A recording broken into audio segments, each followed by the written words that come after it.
Bharatiya Janata party क्रमांक 1 वर राहील आणि महायुती ही महाराष्ट्रात आणि देशामध्ये महाराष्ट्राच्या इतिहासात आतापर्यंत कधी आम्ही नंबर गाठला नाही, तो नंबर आमची महायुती गाठेल असा मला विश्वास आहे।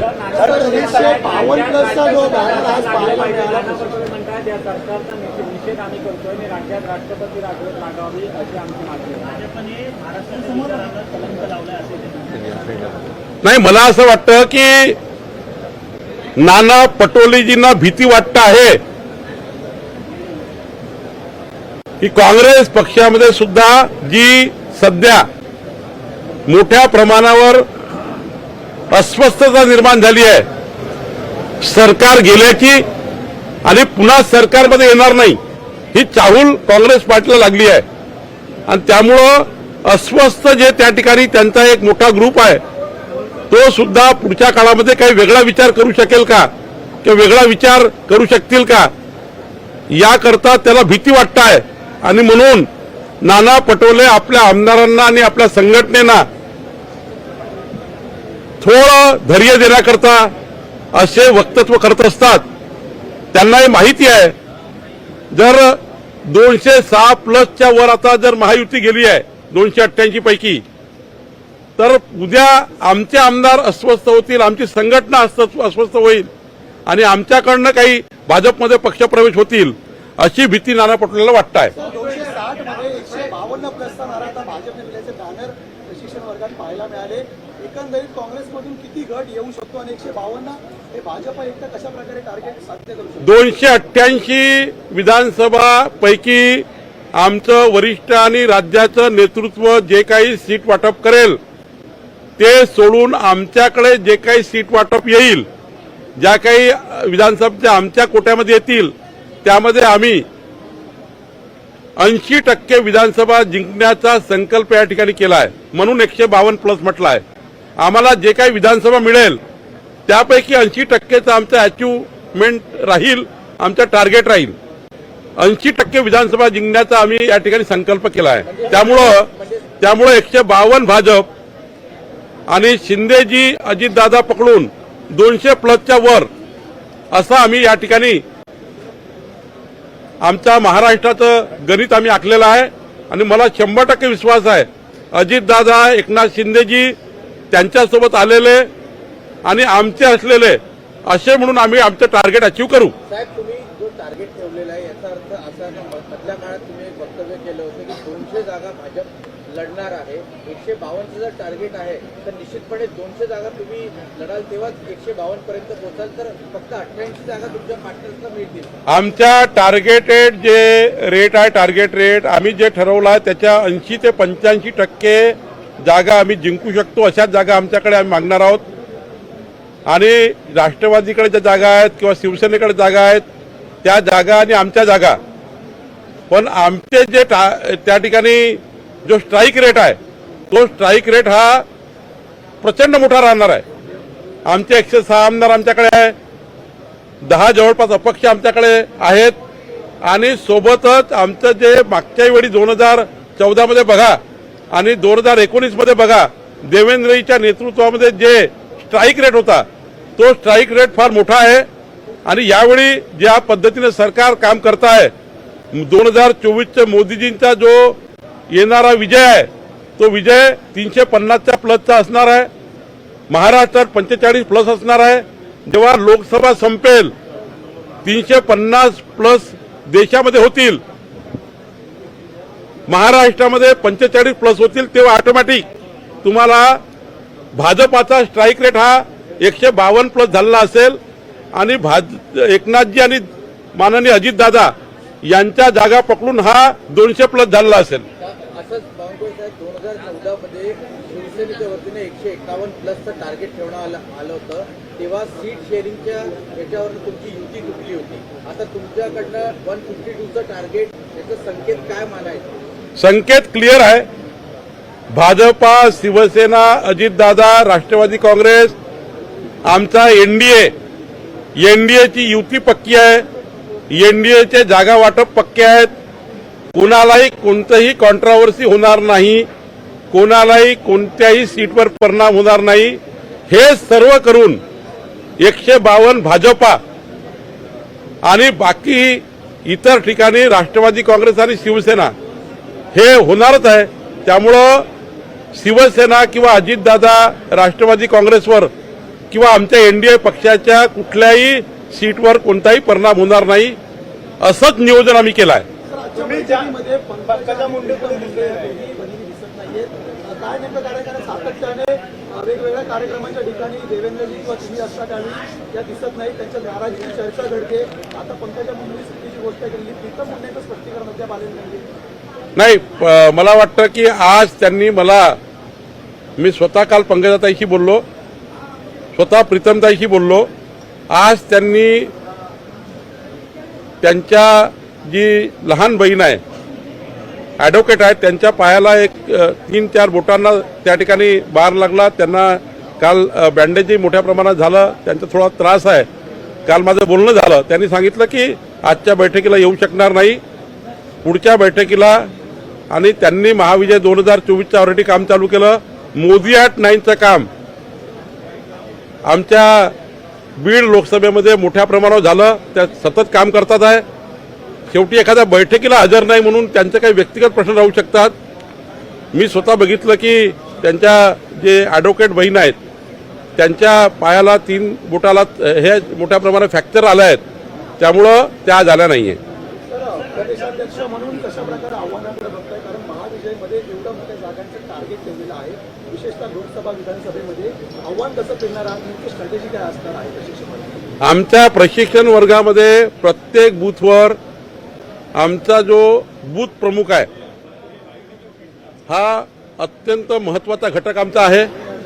प्रत्येक बूथवर 100 मताचं राजकारण आम्ही करणार आहोत। प्रत्येक समाजाला सामाजिक, राजकीय, सांस्कृतिक सर्व विषयामधनं प्रत्येक समाजापर्यंत आम्ही जाणार आहोत। या महाराष्ट्रातल्या 18 पगड जाती, 12 बलुतेदार सर्व समाजांना आम्ही सोबत घेणार आहोत। केंद्र आणि राज्य सरकारचे विकास कामं आम्ही पोहोचवणार आहोत। मी दाव्याने सांगतो, मोदी ॲट 9चं जेव्हा पत्रक घेऊन आम्ही घरोघरी जातो जेव्हा लोकांना असं म्हणतो आम्ही की 90-90-90 मोदीजीचे 9 वर्ष आणि 2024-2024 हा जेव्हा क्रमांक सांगतो समजावून, लोक म्हणजे मी तर आश्चर्य करतो की काँग्रेस पार्टीच्या आणि राष्ट्रवादी काँग्रेसच्या विचाराच्या घरी मी गेलो तेव्हा त्यांनी सुद्धा मोदीजीचा 90-90-90-20-24 डायल केला। त्यांनी सांगितलं की आम्ही मोदीजींच्या नेतृत्वामध्ये या भारताला 2047चा जगातला सर्वोत्तम भारत हा बघतोय, मोदीजीच करू शकतात, मोदीजीचं नेतृत्व आम्ही बाहेर करू शकत नाही। 2024 मध्ये मोदीजींकरता आम्ही एकत्र आल्याशिवाय राहणार नाही। काँग्रेस आणि राष्ट्रवादी काँग्रेसचा विचाराचा मतदार, या राज्यातला मुस्लिम मतदार, या राज्यातला मागासवर्गीय मतदार, या राज्यातला आदिवासी मतदार हा मोदीजीवर 90-90-90 2024चं समर्थन करत आहे। आणि मला विश्वास आहे की ज्या पद्धतीने आम्हाला समर्थन मिळत आहे, एका विधानसभेत 60,000 घरी आम्ही जातो आहे, एका लोकसभेमध्ये 3.5 लाख घरी आम्ही जातो आहे। मला असं वाटतं यातनं आम्ही मॅन टू मॅन आणि हार्ट टू हार्ट जे बोलतो आहे, man to man heart to heart जे रिलेशनशिप आम्ही त्या ठिकाणी मतदारासोबत डेव्हलप करतो आहे, पारिवारिक संबंध निर्माण करतो आहे। मोदींच्या 9 वर्षाच्या नेतृत्वाचे कामं त्यांना जेव्हा डोळ्याखाली जात आहे तेव्हा ते पटापट मोबाईलचं बटन दाबताय। याच्यावरनं मला वाटतं की आम्ही संघटना, सत्ता आणि संघटना यांचा समन्वय आणि आमच्या 560 लोक पदाधिकाऱ्याची, नेत्याची जी टीम या ठिकाणी बसली आहे, या टीमच्या माध्यमातून आम्ही हा संकल्प पूर्ण करू। दुसरा विस्तारची चर्चा आहे, मात्र एकीकडे तुमचं महाविजयासाठी एक शिबिर आहे, पण दुसरीकडे विस्ताराचा प्रश्न निकाली लागलेला नाहीये, विस्तार पण नाहीये आणि खाते वाटप अद्याप झालेलं नाही। याबद्दलचं योग्य उत्तर एकनाथ शिंदे देऊ शकतील। जो अधिकार मला प्राप्त नाही त्या विषयावर मी काही बोलणं योग्य नाही। आजची जी बैठक आहे ही महाविजय 2024ची आहे आणि या बैठकीतनं मी दाव्याने सांगेल, जेव्हा लोकसभा विधानसभेचे निकाल येतील तेव्हा तुम्ही नक्की या संकल्पाची प्रेस घेतलेली दिसेल।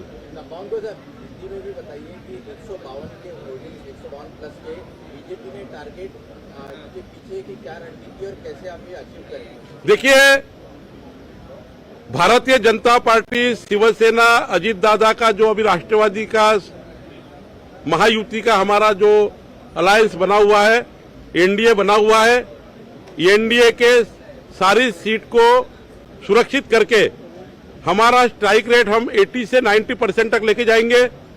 हमको जो जगह मिल रही है, जो मिलेगी, हमारे शीर्ष नेतृत्व ठहराएंगे। उसके बाद जो हमें जगह मिलेगी 80 से 90% स्ट्राइक रेट की बात हम कर रहे हैं, उसका प्लानिंग आज हो रहा है इस वर्ग में। और मुझे विश्वास है मोदी जी ने 9 साल में किए हुए विकास कार्य, देवेंद्र जी, एकनाथ जी के सरकार में, अजीत दादा की अभी सरकार में जो महाराष्ट्र के विकास का संकल्प और हमारा संगठन निश्चित रूप से यह टारगेट अचीव करेगा। हमारा स्ट्राइक रेट हम बढ़ा रहे हैं। हम एक विधानसभा में 60,000 घर में जाना चाहते हैं, हम लोकसभा में 3.5 लाख घर जा रहे हैं और हार्ट टू हार्ट और मैन टू मैन जनता से जुड़ रहे हैं। तो मुझे लगता है ये स्ट्राइक रेट निश्चित रूप से हमें 152 करेगा और लोकसभा में 45 प्लस करेगा। आप जब ये कहते हैं कि 152 प्लस की जब आप बात करते हैं तो इसका सीधा मतलब ये है कि आप बहुमत की सरकार लाना चाहते हैं बीजेपी की। तो ऐसे में आप एनसीपी यानी कि अजित पवार जो आपके साथ हैं, जो एकनाथ शिंदे साथ हैं, उनको आप कितनी सीट देंगे और वो आपके साथ सत्ता में कैसे सहभागी? देखिए, मैंने कहा कि एनडीए के सीट का बंटवारा होने के बाद भारतीय जनता पार्टी के बाद जो सीटें आएगी वो सीटों का स्ट्राइक रेट हम 560 कार्यकर्ताओं को जो हमने यहाँ पे बुलाया है, हमें जो सीट मिलेगी वो सीट का 80 से 90% का स्ट्राइक रेट हमारा रहेगा। और ये हमारा काम है पार्टी का, संगठन का, जो भी हमें मिलती है ज्यादा से ज्यादा सीटें जीतना, स्ट्राइक रेट बढ़ाना। एनसीपी का काम एनसीपी करेंगी, महायुति तीनों के लिए काम करेगी। 1 लाख बूथ पे आप हमने मैसेज दिया आज के महाविजय 2024 में 1 लाख बूथ पे मैसेज दे रहे कि हमारा जो एनडीए बना है महाराष्ट्र में, तो ये बूथ लेवल का भी समन्वय तीनों पार्टी का बूथ लेवल पे भी होना चाहिए, इसलिए भी ये वर्ग का आयोजन किया है। बीजेपी 152 जब कहती है तो वो अपने बलबूते पूर्ण बहुमत की सरकार चाहती है। वो तो हर पार्टी चाहती है कि हमारे बहुमत की सरकार बने, लेकिन जो हमारा केंद्रीय और राज्य नेतृत्व ठहराता है, अब हमारी सीटें वहां भी ज्यादा आई थी बिहार में, तो हमारा सीटें ज्यादा बढ़ा रहे हमारा काम है, हमारा स्ट्राइक रेट बढ़ा रहा काम है, हर बूथ पर 100 कार्यकर्ता बढ़ा रहा काम है। हमारी पार्टी केवल अकेला चुनाव लड़ती नहीं है, नगर पालिका लड़ती है, जिला परिषद लड़ती है, पंचायत लड़ती है, पार्लियामेंट से पंचायत हम चुनाव लड़ते हैं। तो 288 विधानसभा में हमारी पार्टी काम करेगी, लेकिन जहाँ सीट शेयरिंग होगी उसके लिए मैंने पिछले बार भी कहा, एकनाथ शिंदे जी की सीट जहाँ पे है बीजेपी अपने सीट से ज्यादा जोर वहां लगाएगी, अजीत पवार की सीट जहाँ पर है उनके लिए भी उतना ही जोर लगाएगी, और जहाँ बीजेपी लड़ रही है वहां वो दोनों पार्टियां जोर लगाएगी।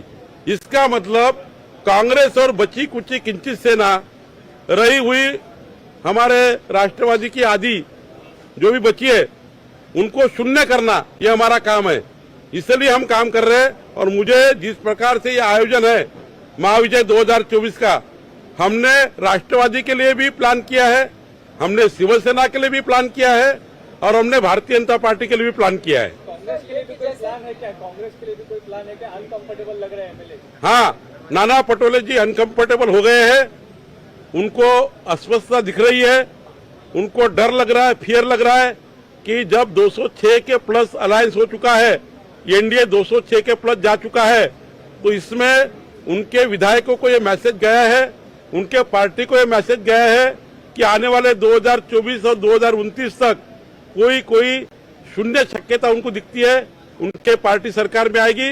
इसलिए उनके विधायक नाना पटोले जी संभाल पाएंगे या नहीं संभाल पाएंगे? संभाल पाएंगे तो बहुत ही अच्छा है, नहीं संभाल पाएंगे तो हमारा दुपट्टा तैयार है, हम किसी के पास जाएंगे नहीं, हम किसको बोलेंगे नहीं, लेकिन हमारे पास आएंगे तो कमल का दुपट्टा निश्चित डालेंगे। पहला नंबर अशोक चौहान, उनके साथ होने वाले कुछ विधायकों का नहीं, मुझे नहीं मालूम कौन आएगा, लेकिन ये दुपट्टा है, ये दुपट्टा जो भी आएगा उसके इसमें हम लोग उसका प्रवेश करेंगे। मैं सभी जो बचे हुए विधायक है, बचे हुए वहाँ की जो एमयूए की आघाड़ी है, महाविकास आघाड़ी में जो बच्चे हैं वो भारतीय जनता पार्टी में आना चाहते हैं, तो उसके लिए हमारा भारतीय जनता पार्टी का कमल के निशान का ये जो आपको दुपट्टा दिख रहा है, ये हम उसके लिए तैयार करके रख चुके हैं। अब उन्होंने नहीं संभाला तो ठीक है, उनको मेरी शुभेच्छा है। नहीं संभाला तो हम तैयार है। हमारे पास आने के बाद हम नहीं बोलेंगे, हम तो आप आने के लिए बोलेंगे। हम क्यों नहीं बोलेंगे? हमें जितने कार्यकर्ता बढ़ेंगे, जितने नेता बढ़ेंगे, भारतीय जनता पार्टी में स्वागत है। हमारे पास स्पेस भी है, जितने भी आएंगे उन सबको हम हमारे पार्टी में ले सकते हैं। हमारे लिए कोई वहाँ पे किसी के लिए ना नहीं है। तर तिन्ही पक्षांच्या नेत्यांची समन्वयासाठी एकत्रित बैठक होणार आहे का? होय, समन्वय समिती गठीत झाली आहे। राष्ट्रवादीकडनं 4, भाजपकडनं 4 आणि सेनेकडनं 4, 12 ची टीम घोषित झाली आहे। प्रसाद लाड हे या तीनही या बैठकीचे समन्वयक राहणार आहेत। या समन्वय समितीच्या माध्यमातून सरकारमधलं जे काही शेअरिंग आहे ते शेअरिंग करण्याकरता आमचे नेते जे काही ठरवतील, पण एक समन्वय तीनही पक्षात राहिला पाहिजे, संघटनेमध्ये समन्वय राहिला पाहिजे, 1 लक्ष बूथपर्यंत समन्वय झाला पाहिजे। याकरता 12 लोकांची समिती तयार झाली आहे। तर आपण जेव्हा म्हणतात की समाजकारणसाठी सत्तेत आहात, एकनाथ शिंदे असं म्हणतात आणि पोर्टफोलिओसाठी पुढे मागे तर कुठे ना कुठे चुकीचं जात असं दिसतंय। नाही, मला वाटत नाही जेव्हा अलायन्सचं सरकार येतं तेव्हा काही मंत्रिमंडळाचे खाते वाटप झाले आहेत। आमचे काही खाते कमी होणार, एकनाथ शिंदेकडून काही कमी होणार, असं म्हणून जेव्हा वाटप होतं तेव्हा थोडा वेळ लागतो। कालच मला वाटतं प्रफुल्ल पटेलजी यांनी सांगितलं आहे, आमच्याही नेत्यांनी सांगितलं, खाते वाटप वगैरे ह्या क्षुल्लक गोष्टी आहे।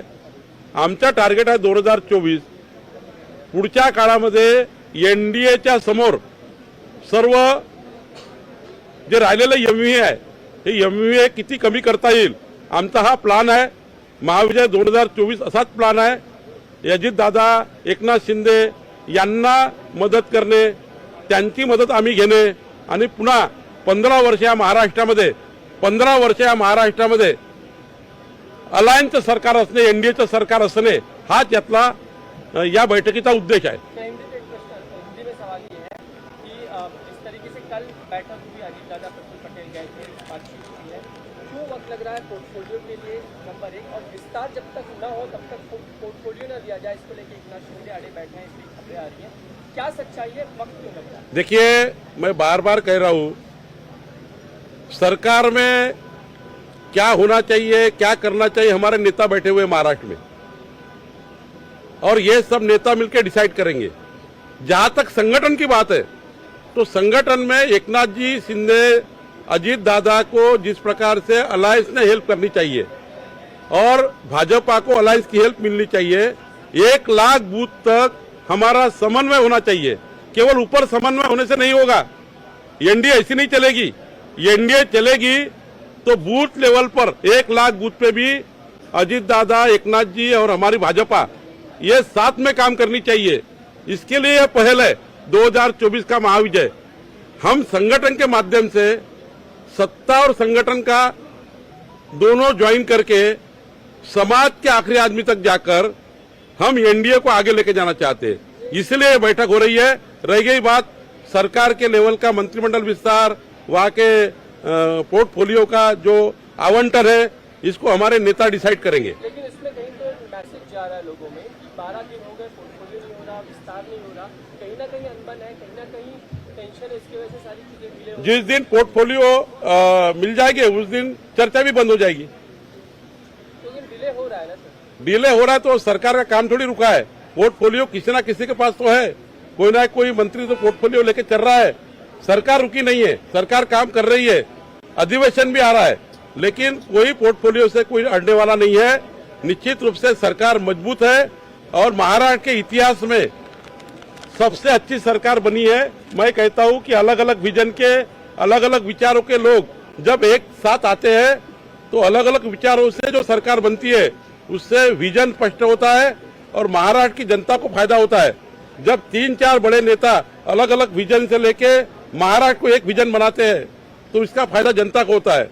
अजीत दादा, एकनाथ जी, देवेंद्र जी, तीनों की बुद्धिमत्ता को विषय अगर अपन ने बात की तो तीनों जब बैठते हैं तो महाराष्ट्र की 13 करोड़ जनता को पूरा तरह से कैसा संभाला जाए, 13 करोड़ जनता को कैसा सपोर्ट किया जाए, 13 करोड़ जनता की समस्याएं क्या है, 13 करोड़ जनता तक सरकार कैसी पहुंचे।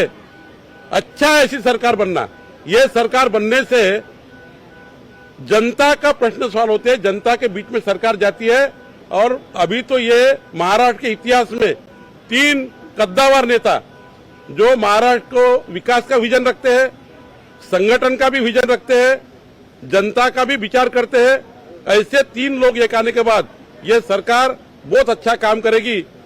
आगे चल के ये सरकार का जो ऑडिट अगर करेंगे तो महाराष्ट्र की जनता महाविजय 2024 में एनडीए को बहुत ज्यादा वहां पर बहुमत देगी, ऐसा मुझे लगता है। एक आखिरी सवाल कि आप समन्वय समिति बना रहे हैं, सब तीनों बन गई है। कौन कौन होंगे उसकी रूपरेखा क्या है? इससे जोड़कर सवाल ये, जिस तरीके से अदिति तटकरे को लेकर गोगावले नाराज हो जाते हैं या और जगहों पे अनबन दिखती है, क्या ऐसे मुद्दों को ये समिति सॉल्व कर पाएगी? मैं बार बार कह रहा हूं कि छोटे मोटे चीजें, छोटी मोटी बातें, एक परिवार जहाँ है, 4 भाई एक घर में है, छोटी मोटी बातें होती रहती है।